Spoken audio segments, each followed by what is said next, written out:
Hello and welcome to my channel. In this video, a sister shares clips of who runs the USA. Guess who? Let me quickly give you an insight of what's happening or what's being talked about in this video. You will see clips of videos saying that it's time to wake up because America is owned and run by Jews, and almost every administration is the same. Now, according to this video, Jews control almost everything in America: the government, schools, courts, the press, banking, and entertainment industries. It's like Jews have seized America. Now, a sister in this video talks more about that, and trust me, it's something you wouldn't want to miss, especially if you've been asking yourself this question of Israel being in control of America. Then I feel you have to watch this video till the very end, because there have been rumors about Israel being in control of America, and I also don't know the truth, but I hope to get answers by the end of this video and from your comments as well. So please feel free to share what you think about this issue and what you know about this. And so for now, let's take a look at a sister's video. Who runs the world? Not girls. Not at all. Let me show you who runs the world for real, for real. Who do you believe is responsible for the 9/11 incident? Well, there's simply no question at all that there are traitors within the U.S. government, many of whom are dual nationals, a whole host of Jewish Americans, apparently American. These people are very much at the head of a policy of carrying out this goal of full spectrum dominance, and their loyalty, quite clearly, is not to America. Time to wake up. America is owned and run by Jews. Almost every administration is the same. This is Joe Biden's Jewish minion. This is the faces of shame. Secretary of the Treasury Janet Yellen, Attorney General Merrick Garland, Secretary of Homeland Security Alejandro Mayorkas, Director of National Intelligence Avril Haines, White House Chief of Staff Ron Klain, Secretary of State Antony Blinken, Deputy Secretary of State Wendy Sherman, Secretary of State for Political Affairs Victoria Nuland, Office of Science and Technology Policy Eric Lander, Director of the Central Intelligence Agency David S. Cohen. There you have it. What are the chances that less than 2% of the population would occupy all of 10 of the most important positions in the administration? Why do Jews control our government, our courts, our press, our schools, and our banking and entertainment industries? Jews have seized America. Face up to it. America has a Zionist-occupied government. Jews own or I'm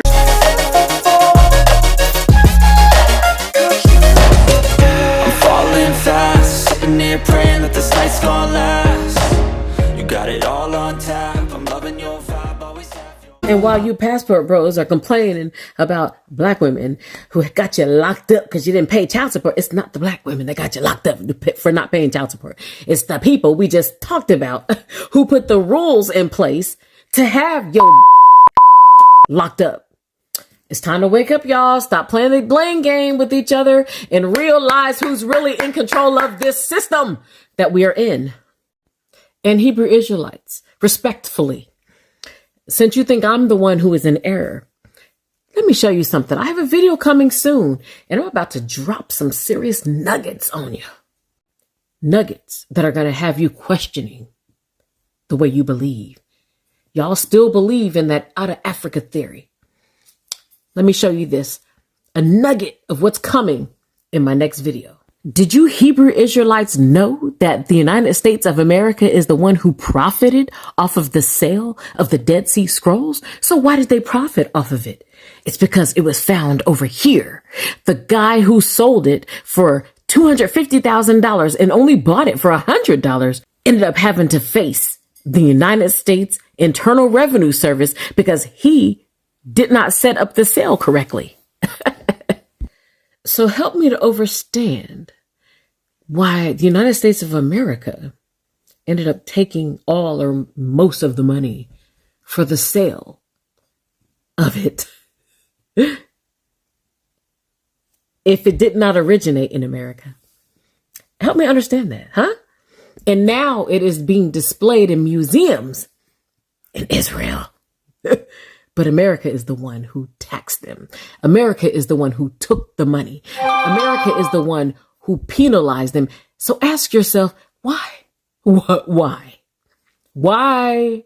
Hello? Is it because this is the old world? Is it because America is ancient Egypt and Israel and all of those other places, the beginning of civilization, Al-Kebulon? Wake up. I'll give you Hebrew Israelites credit for being partially awake. The Christians, them jokers asleep. They snoring. They are in conscience. You know? But you have to wake up all the way. These are the people who own the prison systems, the record labels. And they have your sons and daughters making music that cause your children who listen to it to be degenerates and criminals. And it's just a pipeline to prison. You know, they just have that whole pipeline going on in there. People are quick to say that, oh yeah, well, everybody has free will and so on and so forth. No, there's spells. They do witchcraft on that music, and they have demons follow each and every single solitary record, tape, cassette, whatever. I mean, we don't have cassettes anymore, but whatever the median of music is nowadays, there's demons that are assigned to that music. And a spell is put on those who listen to it. That's why you have to stop letting your children listen to that nonsense. You gotta stop letting them listen to it. And that C-Red, I think that's what it is. Don't let your kids listen to that drama, because they're gonna be just like those people in them videos. Listen to me good. If Cardi B, who makes that trash that she makes, says that she will not let her daughter listen to that trash, you need to wake up.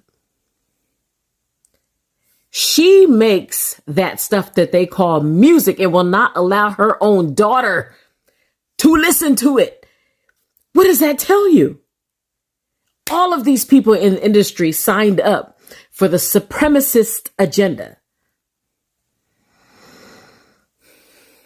They're not your friends. They are here to lead you through that pipeline to prison, to hell. Everything that has been put in place, every agenda, everything to ruin our people, and not just our people. It's for the ruination of theirs now. Like, they've always been after us, but now they're targeting their own people through the food, the water, the air, everything. You know, poisoning food, GMO, like, you know what I'm saying? So as long as you're here, living here, you're affected by it now. Gotta wake up to see who the real problem is. And as I've stated in many other videos, read Revelation 2:9 and Revelation 3:9, and it will tell you exactly who these people are. How do you know that you're controlled? Here's an easy way of knowing that. Is there somebody or something you're not allowed to criticize? Now, this question goes back to America. If you live in America, who can't you criticize? Kindly share your answer in the comment section below. Now, as I was doing my research, I found something that says, in 1983, Israel launched the Hospital Project, and the aim of which was to ensure good press in the US media. Now, the goal was to train Israeli diplomats in communications and public relations. For example, they trained press officers in Israeli consulates in the US to ensure that American journalists would write stories favorable to Israel. Now, when you're talking about the stories that are covered from the US, the propaganda machine is even more effective than it is in Israel. American news coverage is influenced by a complex set of institutional relationships. Now, these influences can be thought of as a series of filters through which the news must travel before it emerges in the voices of news anchors. Now, to understand how American news media report on the Middle East conflict, we need to understand how these institutional filters operate. Among the most important of these filters are the business interests of the corporations that own the mass media, interests that extend beyond the United States and across the globe to the Middle East. The economic interests of media owners are shared by political elites, politicians, and policymakers who form a second filter. Now, these political elites have the power to access and influence mainstream media and are themselves part of a system dominated by corporate money and interest. Now, the strategic importance of the Middle East to these two groups is reflected in media coverage of the region and of the Israeli-Palestinian conflict. A third filter, Israel's own public relations efforts, further affects the coverage. The government of Israel employs some of the largest American relations firms as image consultants to coordinate its political and media campaigns. Do you agree to this? Kindly share your thoughts or what you know about this issue. Does Israel control America? See you in the comment section as you share your thoughts or what you think about this issue. For now, it's a bye-bye and see you in my next video.